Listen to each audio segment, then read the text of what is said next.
Rock the Ripple. Rock the Ripple. The Rock the Ripple podcast with Narita McInnes. Let's do this. Hello and welcome to another episode of the Rock the Ripple podcast. I'm your host, Narita McInnes. It is so awesome to be here with you as always. And as always, today is another very exciting day because I am joined by another very special guest. He is a DJ, father, husband, truth warrior, outdoorsman, community director of Music and Sky, co-host of the Alfacast podcast with Dr Barre Paul Lando, as well as partner and technical director of Alfa Vedic. There is, of course, so much more to this incredible human. He is the one and only Mike Winner. Mike, welcome to the show. Thank you so much. Blessed to be here with you, and wish I was back there down under hanging with you guys. That was so much fun. What was that, about a month and a half ago already? It was great hanging in person. I had a blast at the Living Free Festival, and I can't wait to come back. Yeah, it was so good there. And I loved rocking out to your DJ set as well. You are a DJ and you are an excellent speaker. Your talk as well was amazing. I don't know where we'll go. Today is just going to be like a free for all. We're going to just talk about whatever we want to talk about. But maybe, as you know better than anyone, being a podcast host as well, maybe just give a bit more information about who is Mike Winner. Yeah, that's funny. I get asked that, and just your walkabout during the day. See, I'm bringing some of your lingo to my Yankee vernacular. But no, people ask, "What do you do?" I'm like, what do I do? More like who I be, I guess.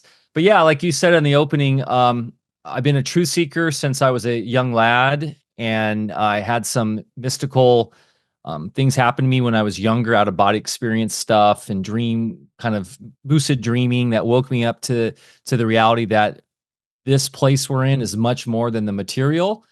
And then in discovering that, I started to look at the world with different eyes and realize, wow, this is not what we've been told in terms of what government is and the infrastructure around, or like what the economy is, what money is at a very young age in junior high school. I started investigating this stuff. And then into my 20s, I was pretty much obsessed with conspiracy and all the things that seem to be dominating your typical Instagram feed these days. So that was back in the 90s, early 2000s. And then I had a bit of a health crisis. Well, I was always sort of dealing with chronic strep throat. Since I was very young, and I was fortunate enough to meet my friend Bryden Lando through the DJ scene in Santa Barbara, California, where I went to university there. And that's how I was introduced to Dr. Barre Lando, which opened up my eyes to a whole new reality around sovereignty and personal health and health care and what that means. And it's not about outsourcing to doctors and hospitals. It's about actually understanding what dis-ease actually means. So that totally blew my mind open around truly the nature of like what it means to be here on this planet. Because when you understand what dis-ease is and how one can be healthy, it opens up all new avenues around what consciousness is and what it means to be in this realm and all that. So yeah, that's been kind of my journey. And then as a DJ, I became a DJ in college. I was just drawn to it. I was always really into music and the creative arts. I was always had a camcorder in my hand as a kid and filming little movies, and got really into the punk rock scene and ska music scene of the 90s, where I grew up in Southern California, where it was sort of the hub of the entire third wave ska movement that blew up. If you remember bands like No Doubt, Sublime, Real Big Fish. I had homies in those bands, Aquabats, etc. And so I became very into like musical scenes and stuff, going to shows every night. And then that sort of churned into the rave scene in the 90s. And I became a house music DJ in college, and I've never stopped. So I've been DJing for about coming on almost, I won't even want to say. So I started DJing out and about in like 1998. So do the math. And so I've been a professional DJ for years. It's actually how I earned a living for quite some time in my early 20s. And it's how I met my wife. And it's one of my great passions, and I'll never stop DJing. And what's been really fun with this whole blossoming of the freedom movement into these new festivals like Music and Sky, which I'm a co-founder of, I found a new avenue to express my DJ talents that isn't on a sweaty, drunken dance floor and some, bar or nightclub. It's in these awesome freedom festivals where people tend to be much more sober and much more awake and in alignment. And it's just so much fun to play at these things.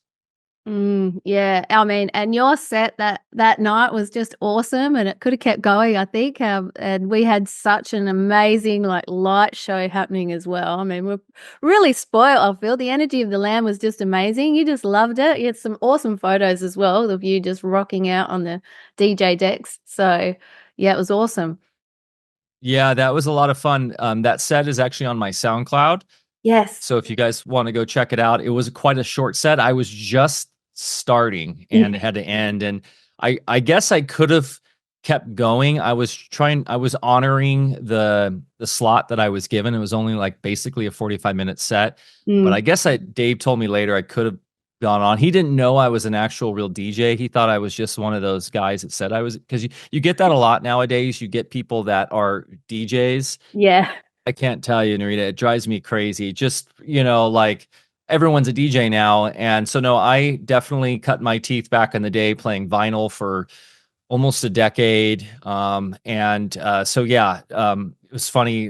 They realized, oh, wow, you're actually a real DJ. Shoot, you should have kept going. But I wanted to honor what I had signed up for there, and also wasn't sure if people were trying to sleep in the camp and stuff. So next time I come out, I'll play a longer set and we'll groove out longer. Yeah, that'll be awesome. Awesome. And carve it up on the dance floor with you too, which is something that was fun as well the next night. Now we could go anywhere with you. I mean, I'm not even going to pretend to be able to know everything that you do and keep up with everything you do, because you do so much. So maybe right now, what is on your heart that you are most passionate about right now in this moment? I think for me, the calling I'm realizing in my life, my true vocation is helping people find their community, and doing that first or from the inside out, based upon not running away from something, not running to something, but really finding your true path in life, and then having that lead you to others who are in alignment. And so helping folks find that in their life, whether that be virtually, digitally, on a decentralized platform like with Portal, which I could talk about a bit. Yeah. Or like an event like Music and Sky or Living Free, or like LXX Confluence festival that kind of grew out of Music and Sky, or literally on the land, at a place where you move your family or yourself to live with others or be in communion with others. Might not be like a commune in the sense, because I don't know if those really work, but to be inspired to find yourself and then find that place where the land is calling you, not necessarily what society or what freedom folks or what is trendy, but literally what land is calling you based upon what your true inner self requires, and then following that dream and living that following that path and living that in a really authentic way. So for me, that is what drives me forward, because pretty much been the path that I've been on, and it's led to a lot of happiness. It's led to my ability to thrive as my own boss and do what I require to do to live out my vocation. So that for me is sort of where all of the things I've done in my life has led to. So I've had a very eclectic path from being a DJ. Like I said, I was a kid with the camcorder. I went to film school. I worked in Hollywood for some time as an independent producer, and I worked in the music scene there in Hollywood. And I also was very active in throwing events since college. So from large raves to mountain parties to fashion shows, art shows. I did weekly club nights. I produced reality TV shows based around nightlife that I self-produced and tried to sell as TV shows in Hollywood with the showrunner. And so had gotten the skills of like interviewing and doing media and all that. And then as a podcaster later on, of course, interviewing and seeking truth. So all of that stuff, all of those different angles of creativity all coalesced in 2020 with the nonsense in Music and Sky. And it was really profound when I was sitting down being interviewed at that event. My buddy Josh Del Sol decided he wanted to convert that into a summit. So last minute, we brought a film crew out and we're filming this really renegade event that keep in mind, this is in 2020 in the heart of the lockdowns in California, California, where Governor Newsom was saying you must stay inside, right? You are not to go outside your 6-foot bubble. Much less go out to some event and camp and dance and hug and be free. So we did that when all other festivals had canceled. And in doing this event, trying to go through the typical channels, being told, well, are you going to have the placards down, for people standing 6 feet apart? Are you going to do temperature checks at the door? You can have people sign that all this nonsense. And we said, no. We're going back to the old school like we used to do with underground raves, but we're going to bring health and wellness and speakers around sovereignty and law and all that to the stage. It was really cutting edge and unique. And it all came to me on that interview as I kind of broke down, and I think I cried a little bit. It was like, wow, that's why I was doing all that stuff. That's why Hollywood didn't work out for me. That's why I got spit out of Hollywood, because I wasn't meant to be there. I was meant to be doing this. So it's been quite a wild ride, and moving my family from LA. I was born and bred SoCal kid. I had moved around a bit with my wife, so I'd lived in other parts of the States, but I always knew that I was a California boy at heart. And in 2016, I had the calling to get my family out of the city. And so I picked up my family and moved them up to a remote river area on the border of California and Oregon, where there's about 1 million trees per every human. And this was pretty radical for back then. Now it's becoming quite trendy. But so that was part of my journey as well. And God, I'm happy I did that. And I did that in part because of Alfa Vedic and because my partners, Bear and Deb, had already moved up here, and that's where the farm is and such. So I had people up here. I had community up here that was calling me as well. So yeah, it's been quite a trip. Yeah, I love that. And just, as you're sharing your story as well, like to me, I always feel like you can always connect the dots looking backwards, the famous saying, but you can see why you had to do all of those things, and you're doing exactly what you're supposed to be doing now. And every little bit has helped shape what you're doing now. And of course, what you're doing now is helping shape what's to come in the future as well. Do you feel that? Well, yeah, I mean, I definitely do. And I'm trying to just really ground myself in the present, in the ever present now. But one thing I talk about a lot is that we are projecting our reality that will be our future, minute by minute, and like as a movie frame by frame. Yeah. And so we are the co-creators of this reality, and we are our own directors and writers of our own play, of our own movie. Right. So, it's been interesting to play with that concept. And I've been more outward and open about my sort of mystical side, playing with this and the metaphysics around it. I spoke at Anarchapulco last year, literally about how to control the weather with your thoughts. And which is something you wouldn't think would be spoken at an anarchist festival, but that's where we're going. Yeah. Right. And well, is that not seeming to be very prescient for right now with the weather wars, weather warfare we've been seeing the last, decade? Especially, I mean, you guys had it with the fires in Australia a few years back. You had it with the flooding in Byron Bay. Was that 2 years ago? Now, we're obviously seeing it right now with Hurricane Helene, and now we've got Milton coming right around the corner. Many people aren't even aware, but Acapulco just got hit really hard again. Oh, really? Which is wild. Yeah, they got hit. Like, people aren't even talking about it because Helene has been dominating the airwaves, which I'm sure many of you listening know about that now, which is that the big, crazy, random hurricane that just came. Well, it's not random. The directed hurricane that came up through the States, way up from the Gulf of Mexico into states like Tennessee and North Carolina, just wreaking havoc. Never happened before. Yeah. Totally unprecedented. Not supposed to happen according to traditional science. So it's become quite obvious that there's a weather warfare happening, and Acapulco had the same thing happen to them last year with, out of the blue, a tropical storm turned into a Category 4, I believe. Yeah, that hit overnight and just destroyed the place. And I was there last year on the aftermath, about 3 or 4 months after, at Anarchapulco, seeing in person just how wrecked and ravaged that place was. And it really does have, Acapulco has a sort of a feeling there of the land has a very mystical vibe to it, the way it's so mountainous and just coming down to the ocean. It's a reason why it probably attracted so many celebrities back in the day. It's got it's kind of hard to put your finger on it, but a magnetic vibe to it, and probably why Anarchapulco happens there.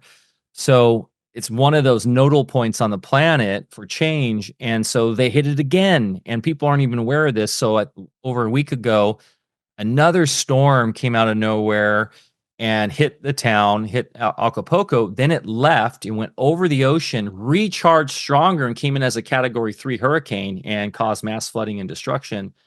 So we're in it. We're deep in it right now. So I think it's important for us to be talking not only about what's going on, but the solutions around that. And that's something I'm happy to do. Yeah, no, that's so good, because actually there hasn't been as much information. The information that's coming through is more on people doing their own personal reports on social media and things like that. So, which also goes to show as well, sort of what's really going on. And there's always so many layers as well, of course. And to your point of what you were saying, I couldn't agree more that we are the co-creators of this reality. So if we want to create more of what it is that we do want, then we have to tap into the powerful selves that we are and start to envisage that. And sometimes it sounds so simple to people, but really it is the key to it, isn't it? And it's it just, because it's that's why you get bombarded with all this different negative stuff, because if you stay there, you're creating more of that. So our power lies within. So I mean, that's where it starts, doesn't it? Yeah, this entire realm is one big loosh factory. It's a battery Loosh factory, for the cretins that want to control it. So when we give into fear and give into the victimhood that comes with these sort of events, which is the main, I think, thing that they're trying to create. Now, they serve many masters, right? There are many lowercase g gods at play here: the god of money, the god of power, the god of all the different vices, and then so these folks, the folks downstairs, that have lost their connection, they're tethered to their divine self, and are only they're evil, and evil comes from the materialization of illumination. So what that means is they can't see illumination from where it comes from, which is divine.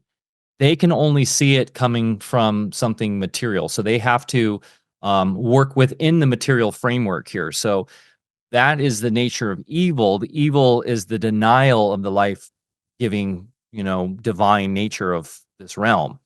And it's as old as the Bible. It's as old as the fall of Lucifer and the Luciferian deception, as like Rudolf Steiner talks about, and characters like Ahriman and these others that deny to themselves the truth, the light, the gnosis, the logos, and they make a contract instead, because this whole realm is based on contracts.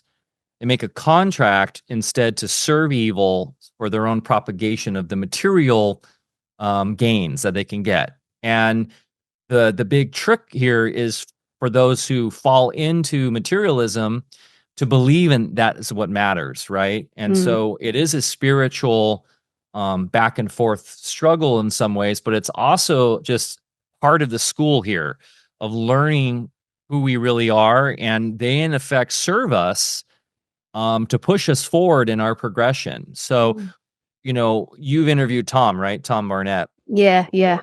Yeah. And Tom is a dear homie of mine and someone who teaches this in really profound ways on how to use these principles in your life through the law and through natural law.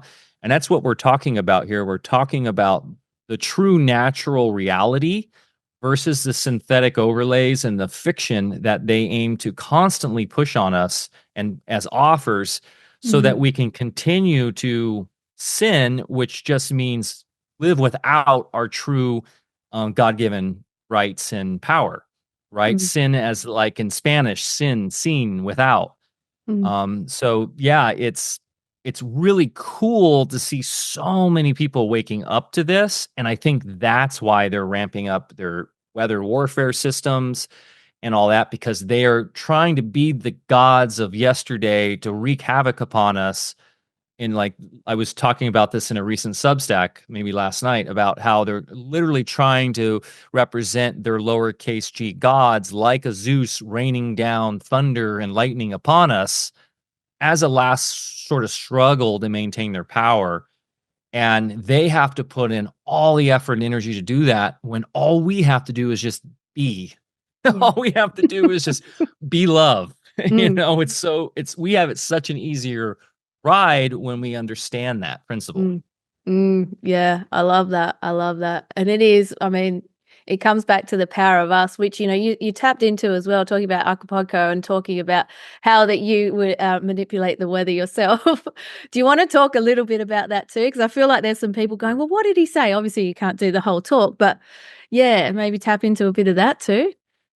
Yeah. So one thing we have to realize is the metaphysics behind the realm and how everything works. So was a lot of my talk. And a lot of that comes from this wonderful book that I've really embraced over the last few years by H.W. Percival called Thinking and Destiny. And he lays out an entire metaphysics that really goes back to ancient times. It taps into Hermeticism. It taps into a lot of these precepts that run natural law.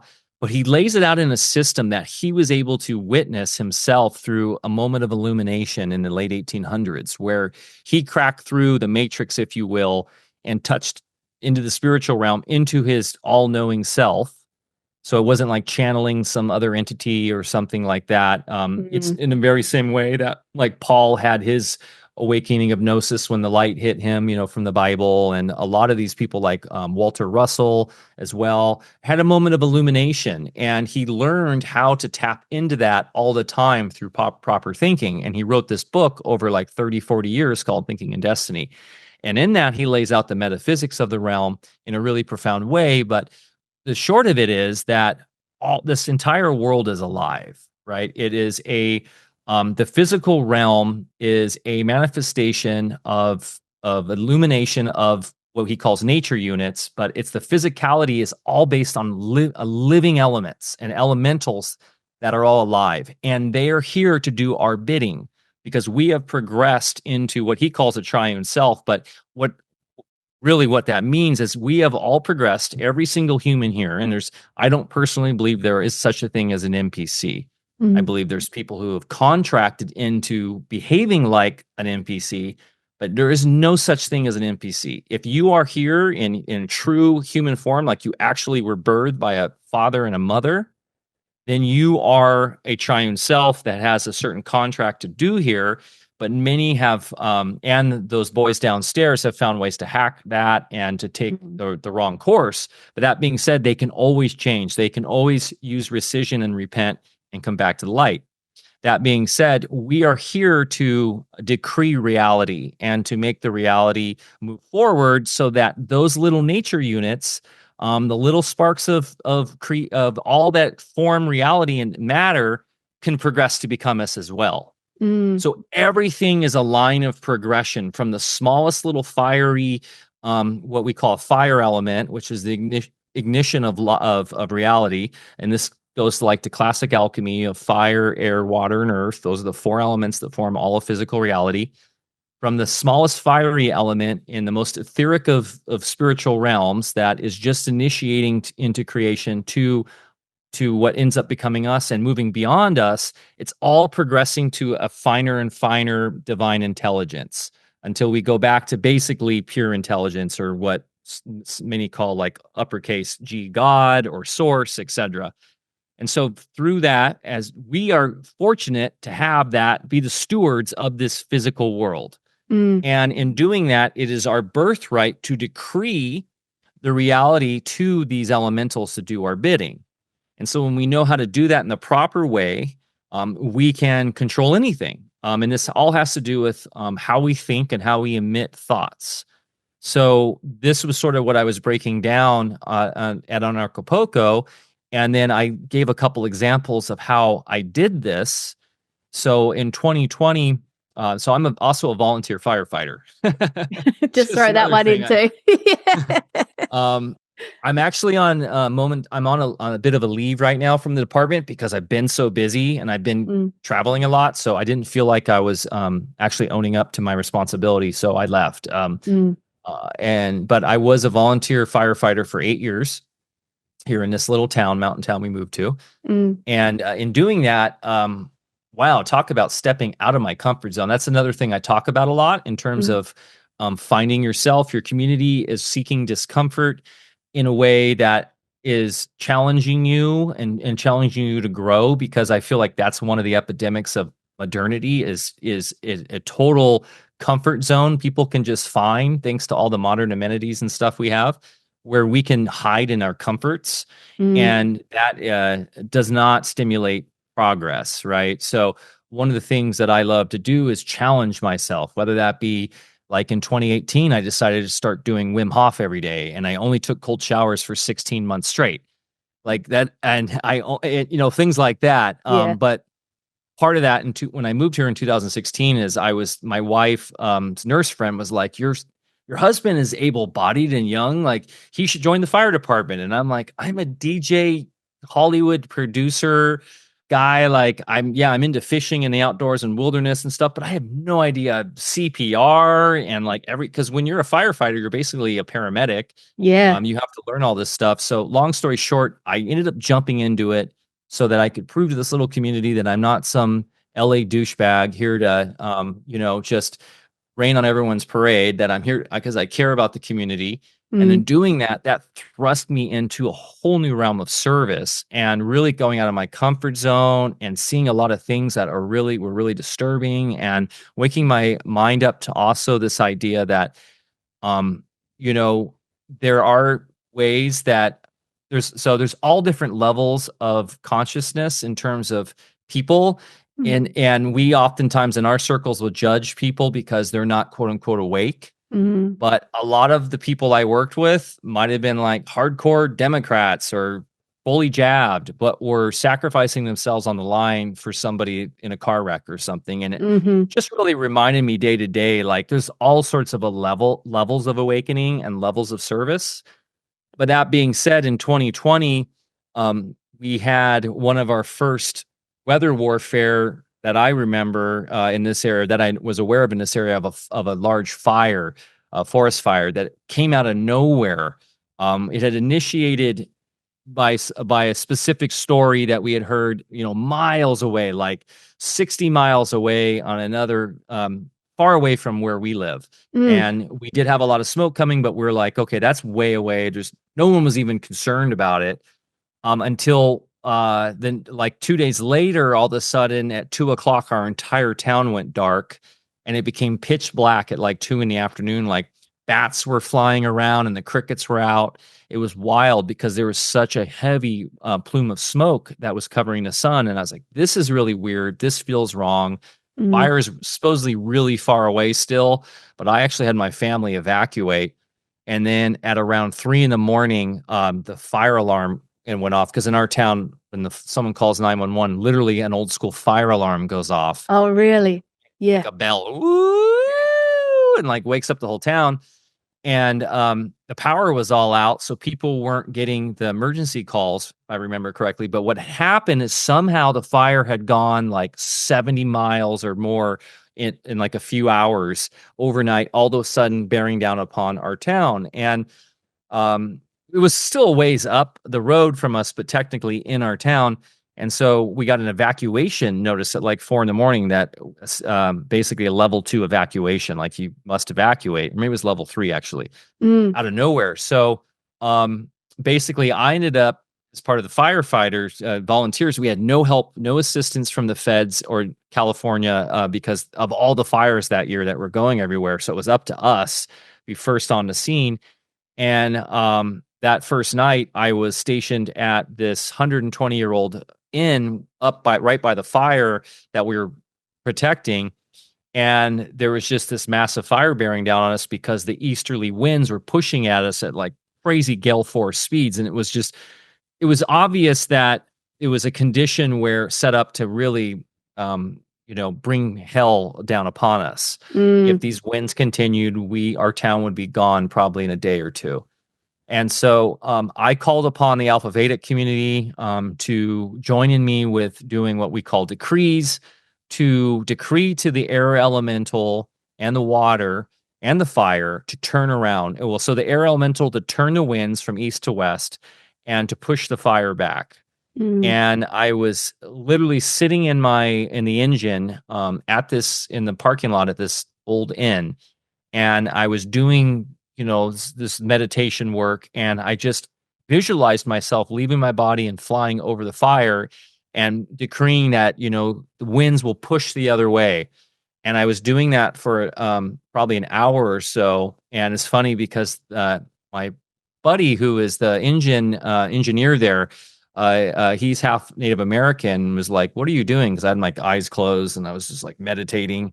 I'm like, "Oh, I'm gonna leave my body and go turn the fire the other way." And he's like, "Oh, cool, man." Like Native Americans are like, "Oh, okay, go for it."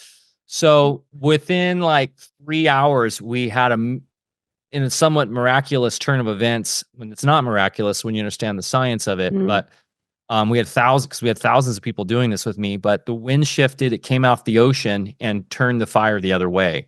Wow! And our town was saved. So now people could say, well, that could have just been, lots of other different effects, an inversion effect, fire weather turning the weather, whatever. But I'll tell you what, I've been playing with this ever since then. And I'll oftentimes go up the river and play with the wind, moving the wind around. And I've done it with my kids, and where we'll get a time of 10, 15 minutes where I can just stop the wind altogether. So the more that I've been playing with this, the more I'm believing in it. I think belief is most of what you need. And it seems to be working. So right now, I was doing some decrees this morning with the Hurricane Milton, try to push it south. And I think if we have enough people that just believe in this and understand our power to command the elementals, which are just, the elementals are basically energetic beings, if you will, that are built out of air or water or fire or earth, and they coalesce into a program that is there to serve us. They're not in themselves conscious as being conscious. They're just there to run a program in, if you will, the nature simulation here.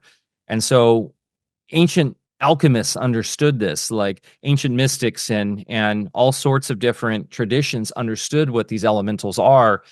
And we've, been hoodwinked into thinking everything is atomic and everything is just basically built upon these laws of chemistry and electrons and all this stuff, when none of that's actually been proven. And going back to the natural sciences that are based upon what we actually observe, I believe is the path forward. So yeah, that's what I talk about when I'm like, or that's what I mean when I'm talking about controlling the elementals to shape the weather. And I will say Native Americans have known about this forever. They have done it with their rain dances. And, there is actual science around that too, in terms of creating specific fields within the electromagnetic fields and things like that as well. But those are all part of the elements and the elementals as well. Those are just after effects. But we can always look, if people are listening and want to go with more scientific Western mind, yes, what you're doing also is, because electromagnetic frequencies are fire. So you are literally, that fire elemental coalesces in that, and that's what our instrumentation can actually measure.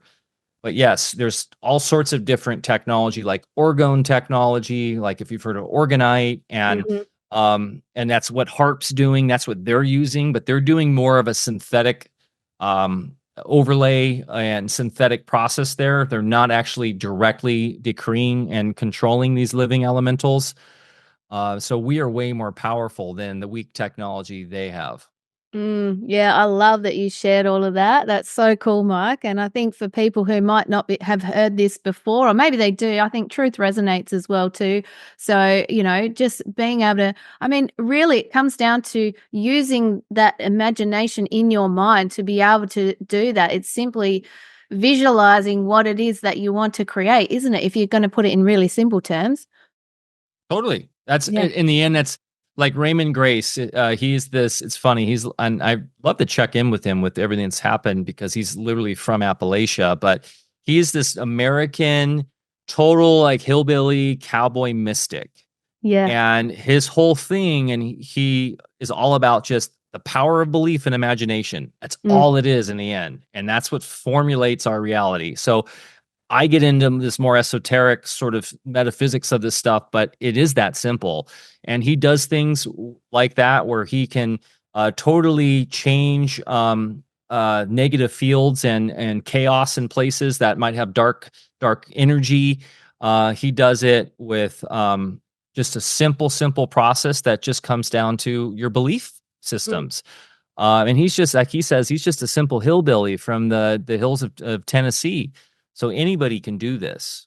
Yeah, I think that's the point. Like anybody can, and it does come down to belief because obviously, if you think, oh, that's a whole lot of cod wash, like that's going to be your block right there. So it's also coming down to your intention too. What is it that you want to create, and what is your intention behind that, and why are you doing it? Like is there a good reason for it? Like for the story that you just shared, absolutely there is. It's helping your town, your community. And I was also thinking how synchronistic that it was that your wife's friend actually suggested that you be a firefighter and that you were there then. Like, do you often think about that too?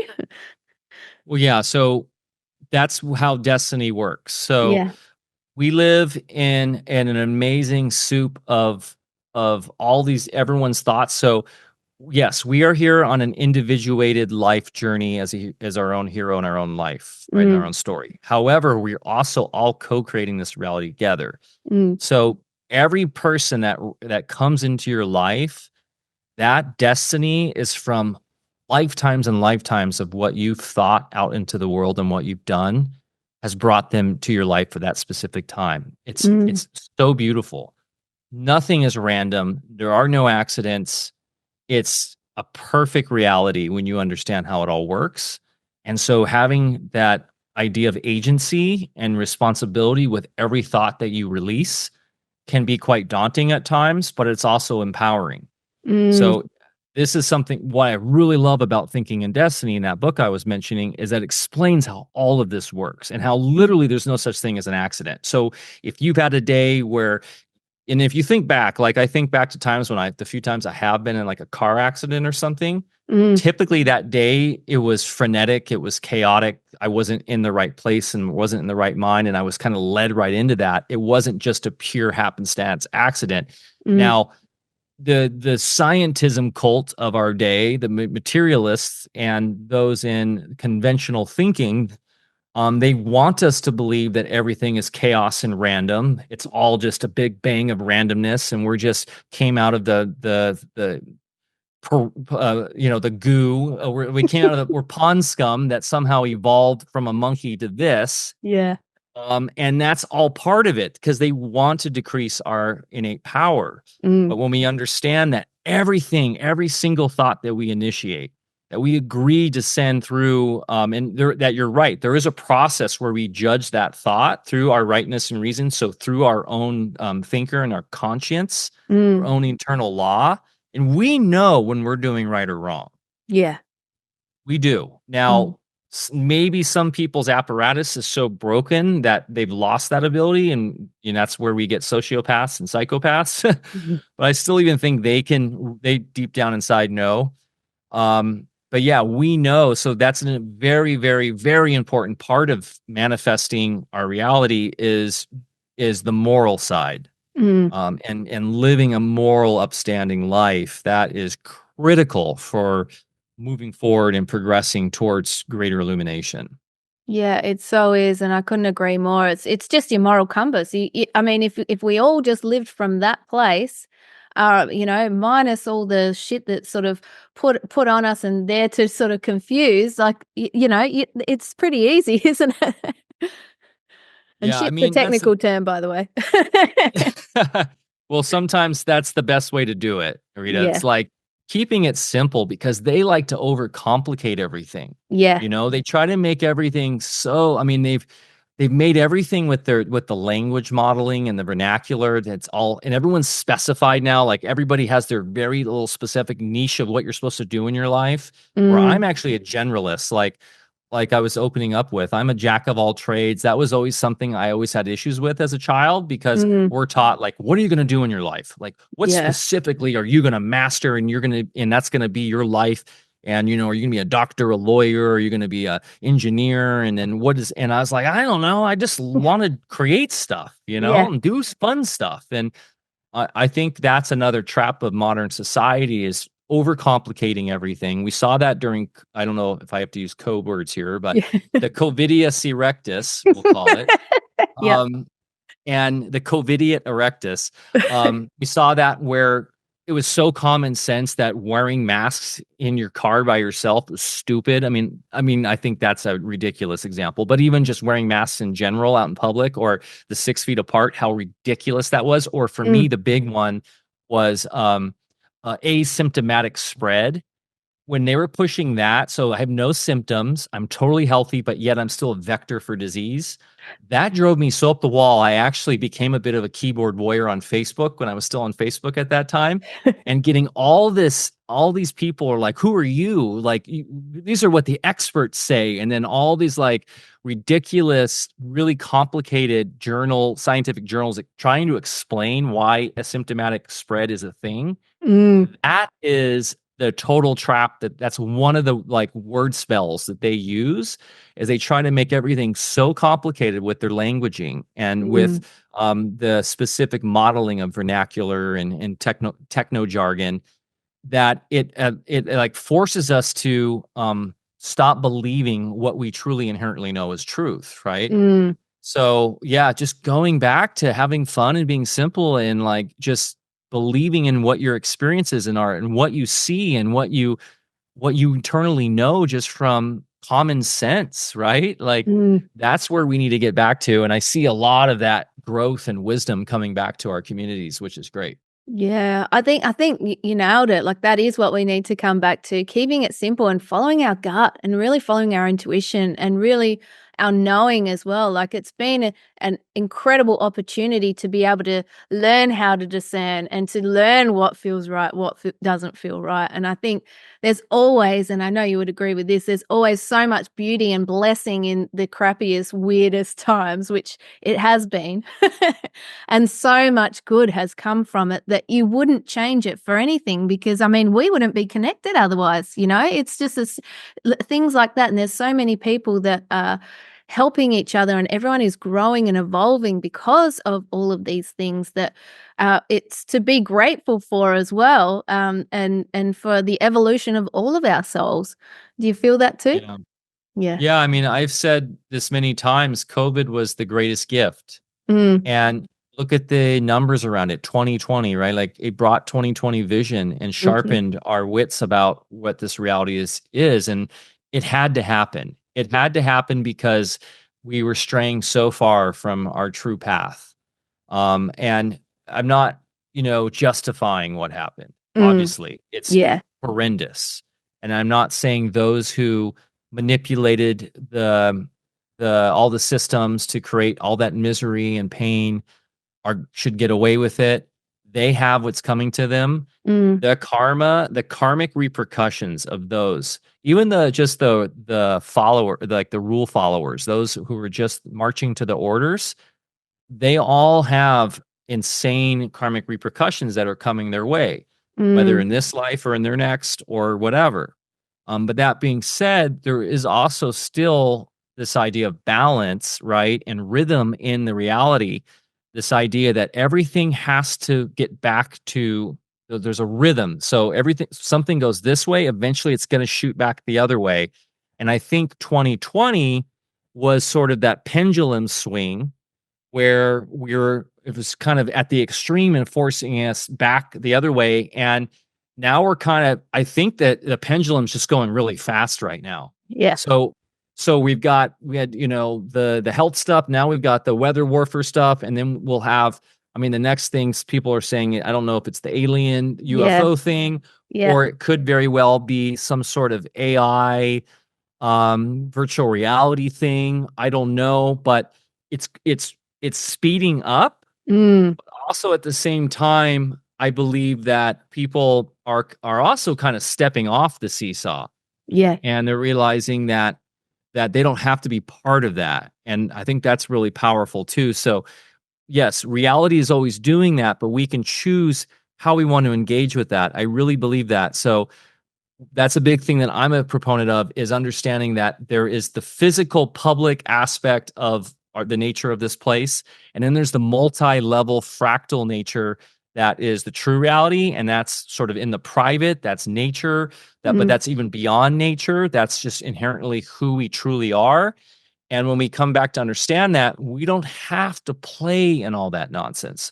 We can look at it. We can engage when we want to. We can, as we call it, the monopoly board. We can come on and play with the money. We can pass jail and collect your $200, whatever it is now. I don't know how have they had inflation in Monopoly? But we can also step off that board whenever we want and engage in the true beauty that is the divine natural realm. And it's not just this stuff. It's not just the physical. It goes way beyond that. Yeah. I feel like every time I have discussions like this, I feel like we're like the tree, the real solid tree in the scenario, just watching everything, the shit fly around, and you get to be the observer and stand true in your power and see what's going on, but know that who you are in that moment as well. So, and when you sort of step away from that, that's where you kind of get swept away with everything. So if you know and learn to trust yourself and stand in your power, that's where the power and the beauty lies, doesn't it? Yeah, and sometimes it's kind of goes to the like oak tree versus the reed. Yeah. Sometimes it might be good to be more the reed and let it just kind of go with the flow and not stand up against it. But I totally agree with that analogy too, like standing firm on your ground, on your square, and being that powerful, infinite tree of knowledge is a great analogy.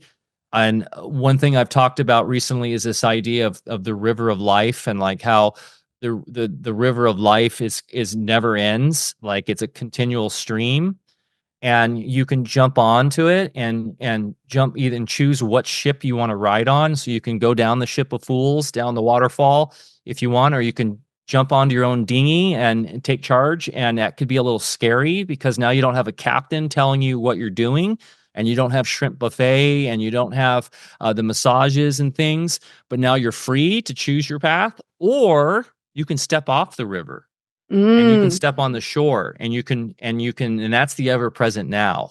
Right. And so because the river is the illusion of moving in time. So it's an interesting analogy. And when we step off onto the bank and we watch it all, then that's sort of when we get the eagle vision. That's when we get to truly know who we are, that we are part of it, but we're also separate when we choose to be. So it's fun though to be on the river. Like it's like an amusement park ride. Like I want to jump on that river, and I want to have the thrills, and I want to go down the waterfall, and I want to have those experiences. But sometimes I just want to step out of the damn river and have some peace and quiet. Yeah. I love that. Love that so much. That's awesome. And I think those kind of analogies and things like that, it just paints a picture for people to see and visualize and feel into as well. Now, just changing gears just a little bit, you mentioned a little bit earlier was about the decentralization. I got a feeling that was something that you wanted to talk about as well. Did you want to tap into that while I've got you on the screen? Yeah, It's really good to talk about the metaphysical, spiritual stuff because that's the foundation of reality and Absolutely. who we are. Yeah. But then also what's the term? It's like before Zen, you got to do your laundry, Yeah. right? Yeah. There's a saying. Yeah. So Yeah. we are doers here. We are Mm. doers in the body, according to Thinking and Destiny, which means we are here to do things. We're not here just to sit and think in a blank room about our intentions and stuff. We actually have to go out and do things. Yeah. And that's something like if you're familiar with human design, which is a really interesting topic I've been diving deeper into lately, which is this idea that all of us come with the preset power skills and design for how to thrive here. Well, I'm a manifesting generator, which Yeah. just means I'm here to do things. I'm here to create and do things. And so part of that for me is finding solutions around what this is, like what we're doing right here on the digital world, because the Mm. digital world is now what our reality is really encompassed in, right? And it's a powerful technology. It's a technology. It can be used for great good and great harm. Mm. And one of the elements around it that I see is of the great harm side is the corporatization, the centralization, and the use of it to essentially create a further simulacrum, if you will, of a digital landscape where we are more separate from who we truly are and our communities and the real world. Mm. And that is done primarily through a centralized, corporatized control system. So think Facebook, think Microsoft, all of these corporations that took the original idea of, for instance, the internet, which was originally a fully natural design thing. While it came out of, I know, like ARPANET and DARPA and all this, and there was definitely some nefarious people behind it. But when it was actually then put into the hands of the people in the late 80s into the 90s, and I was involved, not like involved in terms of the helping create the infrastructure, but I was playing in that back then with a phone modem that I would put in and dial up, and I'd go into these boards, these BB forum boards. That was all decentralized, so it was just all P2P. It was just person to person to person. That was the original internet. There was no, yes, you started to get CompuServe and AOL and stuff back then, but it wasn't anything that was corporately controlled. In fact, there was no idea that you could make like money and do commerce on the internet, really. It was just an idea that this was a new paradigm to allow consciousness to rapidly connect with other consciousness through a digital medium in a way that was really exciting and cool and very like anarchist. And you had like the sort of crypto anarchists already back then that were trying to figure out ways to do money in a way that was decentralized. But yeah, that was the original spirit of the internet. And that, of course, got co-opted with the World Wide Web and stupid idiots like Al Gore. And then you had, of course, like AOL coming in, and then they were commodifying it and corporatizing it. And now we have where we are today, where most of the traffic that we think is real is bot driven and is on like one or two corporation servers. And that's actually only like 4 or 5% of the internet traffic, the World Wide Web. All the rest is dark web, government, military. But that being said, it's been so cordoned off into and siloed into a control grid that is also creating the EMF grid that allows for the weather warfare to happen. So they've created an entire grid of like what would you call it? A frequency fence that allows for the synthetic overlay to happen so that they can do all their nefarious things. So in other words, because we're being funneled through our smartphones that they control.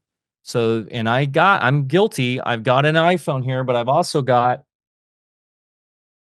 moving on, I've got an above phone here, which is a much more decentralized open source version that I'm slowly switching over to. But this frequency fence is what is the future that they see us in this like very dark Orwellian reality where We are tracked 24/7, and everything we do is through a centrally controlled, with zero governance from our end, system, where literally everything we do is through that. So no more cash, no more person-to-person engagement, no more autonomy, no more agency.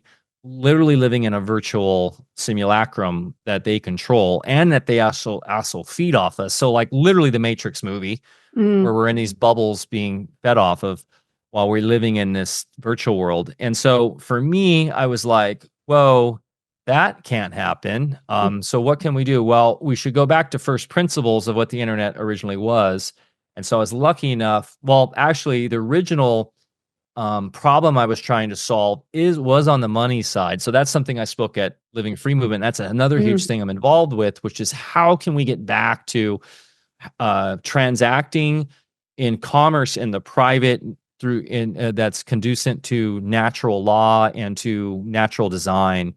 And so like natural abundance, collaboration, not scarcity mindset, not purely built on this idea that we must compete and that it's all supply and demand and all this, but rather that we can use our own qualitative source energy to back our currency. And so I was working on this problem in 2016, 17 as crypto was exploding, because I got really into crypto for a while and Bitcoin and things. And that's when I developed this proof of experience idea around a cryptocurrency built around actual person-to-person experience as the consensus. And then that's what led me to meet the Cordal guys. And because they built the technology for this project called Karma Ship, which was, and you can still see it online. It's called karmaship.io is the address. And we were trying to build a whole new economic system built around person-to-person experience as the value.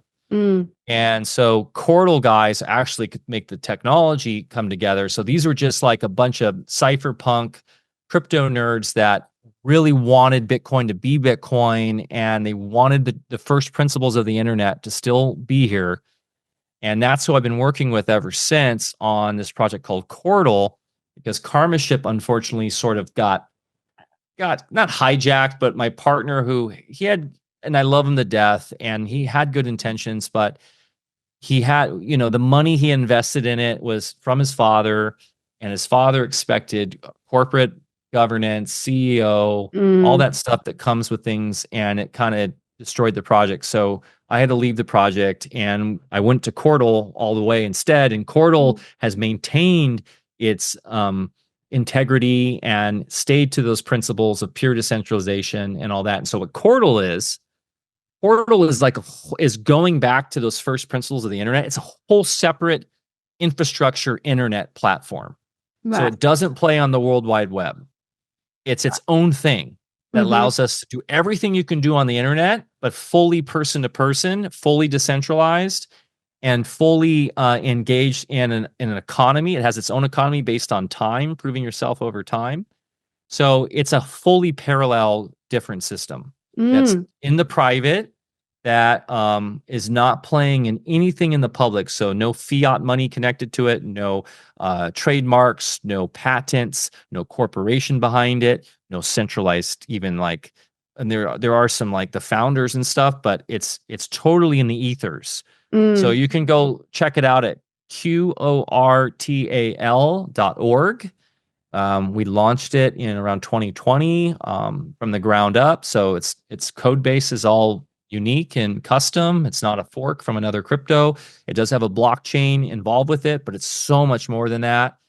And it's been exciting to be a part of that project. I'm sort of like the philosopher of as one of the founders. And it's been a huge trial by fire trying to do it this way. So most of the developers are anonymous that have built trust over time and are just do it out of the goodness of their heart. They do get donations, but we've never taken any VC. We've had some people like buy Cordal, which is our crypto for it. But it's been tough because in doing it this way, there are a lot of challenges when trying to create a whole new internet.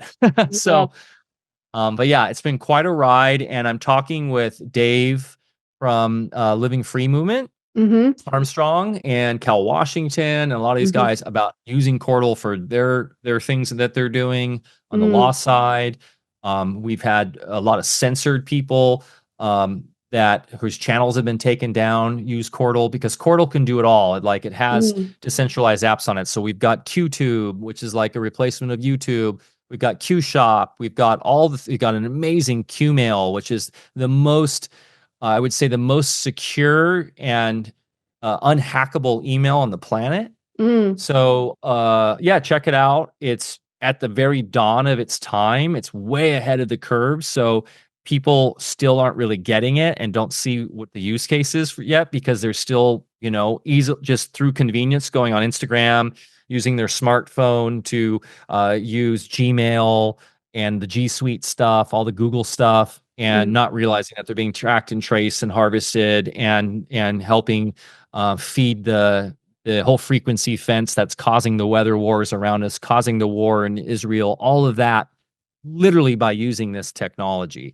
So I'm guilty still. Like, I'm a creator. I still am somewhat in the Apple cult. So I'm making the shift over time. And that's why another thing, don't be too hard on yourself. Like baby steps, But yeah, if this is something that sounds exciting, go check out Cordal. It's phenomenal. It costs nothing. You just download the software. You can get validated on it by someone like myself that just checks that you're a real human being. And then you can start what's called minting. So it's just basically running a full node. So just running an entire copy of the blockchain on your computer minute by minute. And as you do that, you prove yourself over time.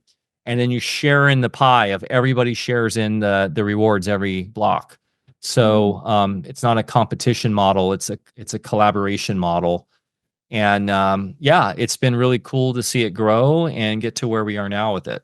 I'm so glad that we spoke about this, because I think too, like, it can be a lot for people to wrap their heads around as well, because it is so new. But like you said, you're going back to grassroots, and also not to be too hard on yourself when you are making the transition, like you said too, because obviously there's people that people want to connect to and spread the information to the masses. And so it's sort of walking in between two worlds, isn't it? And being able to navigate that and know what feels right.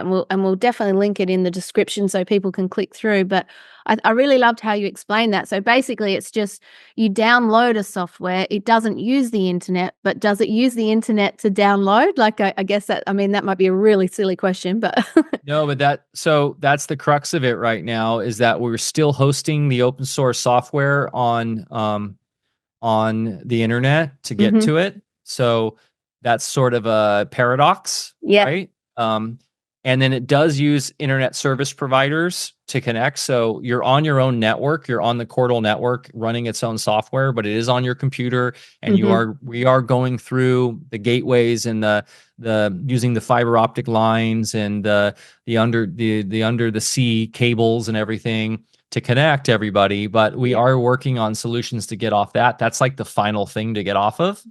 So it's the final tether to the traditional internet. So we're working on mesh networking protocol, an open source mesh networking protocol that just connects people close by wirelessly. And we're working on healthier wireless frequencies.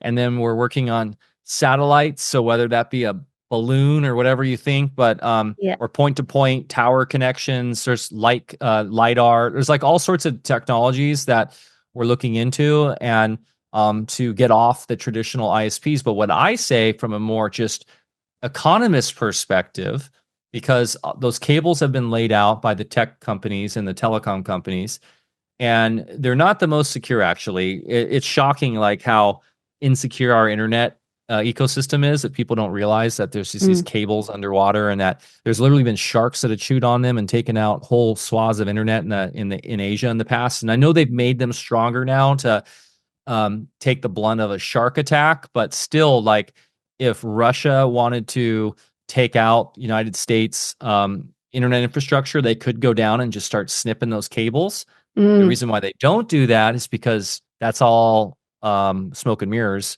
There is no national wars. That's a whole other story. But I mean, it's silly to think that all of these hot wars and cold wars are really a thing, that they're not fiction, because that's all they'd have to do. Be as simple as going down and snipping a couple wires, a couple cables, and it would black out the whole eastern seaboard of the United States, which would then cause all the failures of the banking system, the typical utilities. I mean, it would be absolute madness. You don't have to do an EMF attack or have a solar flare or drop some kind of thing over the country and a bomb or something. You can literally just go cut a couple sea cables. And yeah, you do have, you have some like satellite internet now. It's become more and more popular. So that would be a fallback, but we're talking like massive, like all the infrastructure of the world is on the internet now. Not to mention, not that I believe in like the danger of nuclear reactors, but you would have, reactor meltdowns, which would cause a lot of chaos. You'd have all, most of the grid is run on the internet now. Like it would be other chaos, but that doesn't happen because everything's a show. Everything is a stage play to keep you within the belief that this all is real. And that is the fiction of government, the fiction of money, the fiction of war. It's all fiction that all requires your belief to exist.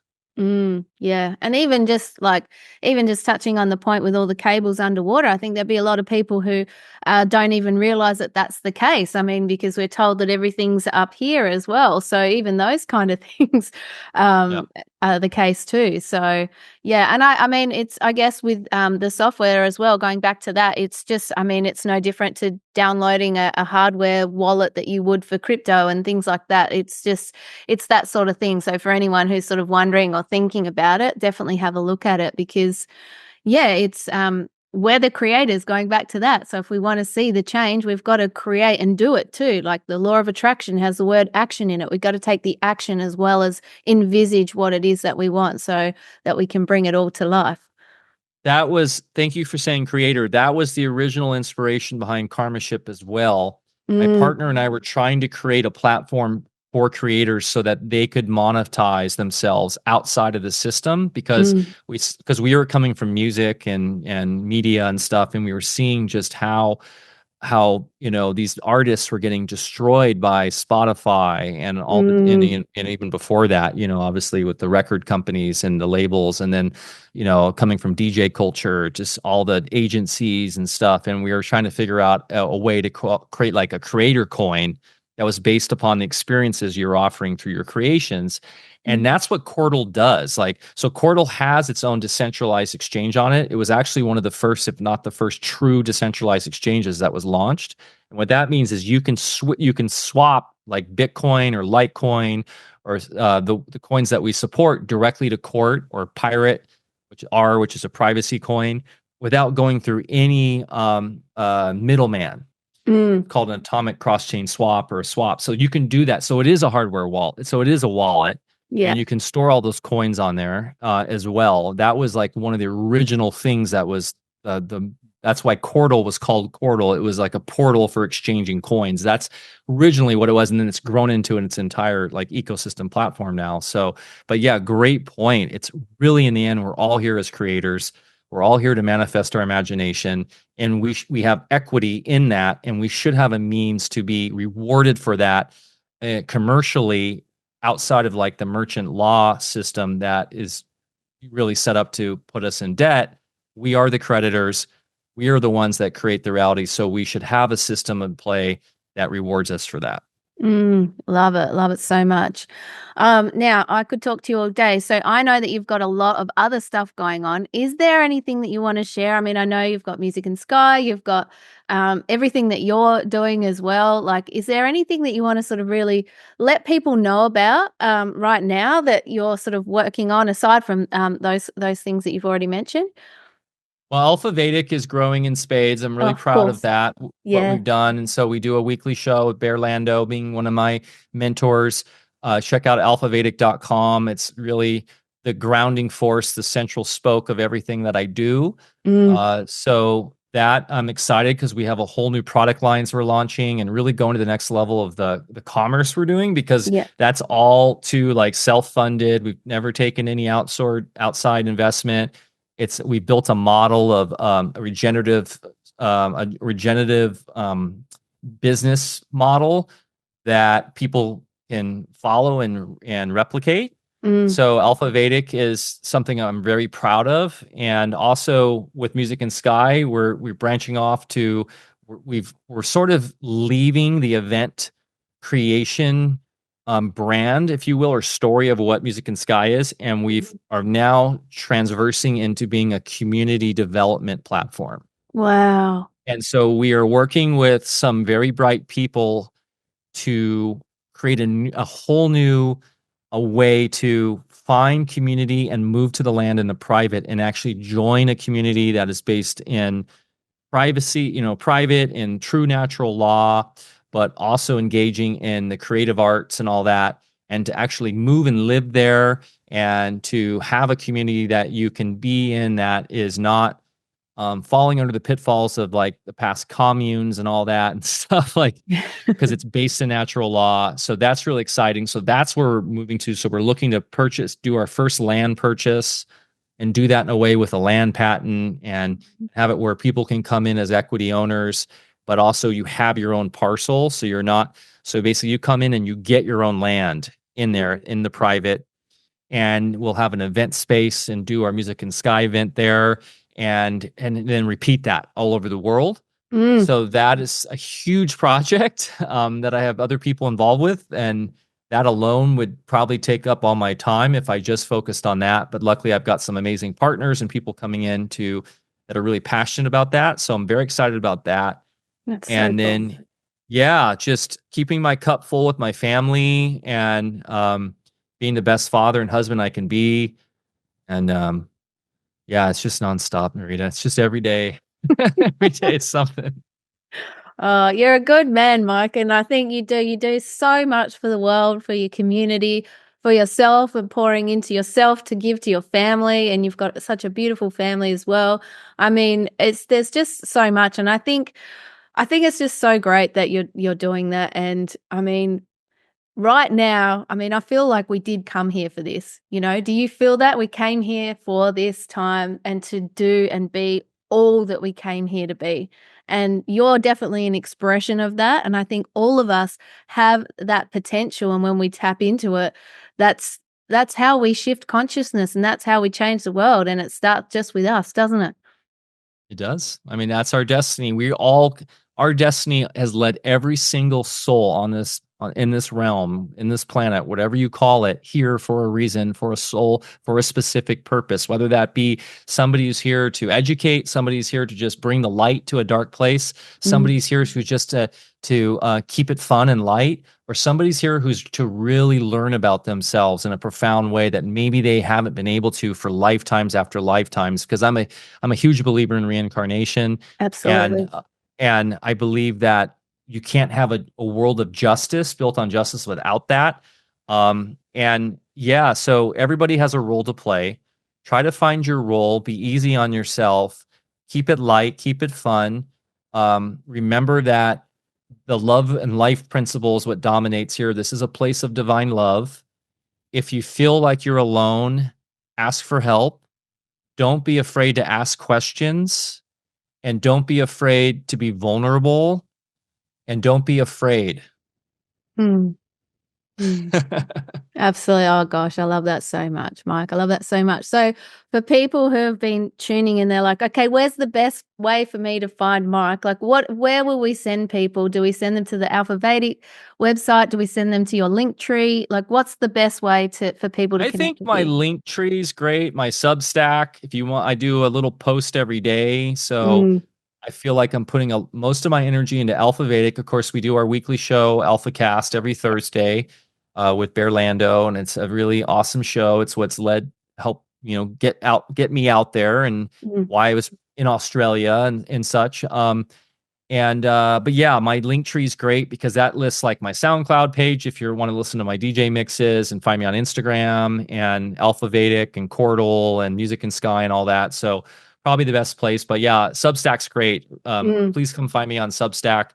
Or you can find me on Instagram. I post like photos of my family and nature and like surfing. And that's another thing I took on. I, believe it or not, I was not a surfer I dabbled a bit when I was a teenager, but until I turned 44 Really? years old. I'm 46. And I decided this is ridiculous. I live 30 minutes from amazing ocean. Why am I not surfing? I've had a fear of the ocean. I mean, I love the ocean, but I had a fear of being out there in the ocean. And I Mm, also had just a block around surfing for some reason. I think because I grew up in Surfland, USA, like Huntington Beach area, it's like where surfing kind of started. So mm. my friends that were good were really good, and it was very daunting and intimidating out in the water. But I was like, and then living up here, it's freezing cold and sharky and all that. And I'm like, I don't care. This is my new like limit, testing my limits, seeking discomfort. And it has totally changed my life for the better. Yeah, I can't recommend enough. I'm talking to Aussies. So Yeah. you guys are like, yeah, I've been surfing what's wrong with you, bro? No, I got to surf. I've only ever boogie board, so I need to surf now. I'm like, okay, that's my next challenge. And I got to surf with Tom Barnett in Byron Bay when I was Oh, there. It wasn't awesome. the best surf day, but I got out on a board with him, and that was awesome. And yeah, so seek discomfort. That's something I'm always looking to do, but also just just having fun in life and Mm, find the creator inside you and in your passion and make your art. mm. In the end, that's where you're going to find your happiness. Yeah, absolutely. Oh, Mark, it's been so bloody good talking to you. You're an absolute champion. I just want to thank you so, so much for being on the show. And while I'm thanking you as well, I want to thank you at home for tuning into this epic chinwag with the one and only Mike. It has been awesome. I hope you've loved it as much as I have, and I hope you have too, Mike. It's just been awesome as always. Subscribe, like, share, leave a comment. Always love hearing from you. Thank you for being here. Again, Mike, I just want to say thank you for being here. I'll put all your links in the description and show notes wherever people are listening to or watching this. And just, yeah, thanks for being you, really. Thank you for being you, because you're a badass and you're an amazing talent. I was blown away by your voice on stage when you started singing. Alex Eck and I looked at each other like, what is going on here? So you embody exactly what we've been talking about today. You are living your truth. You're raining your beauty upon the world. And I'm so honored to know you. And I can't wait to hang out with you in person again. Oh, thank you, Mike. You're a champion. Thank you.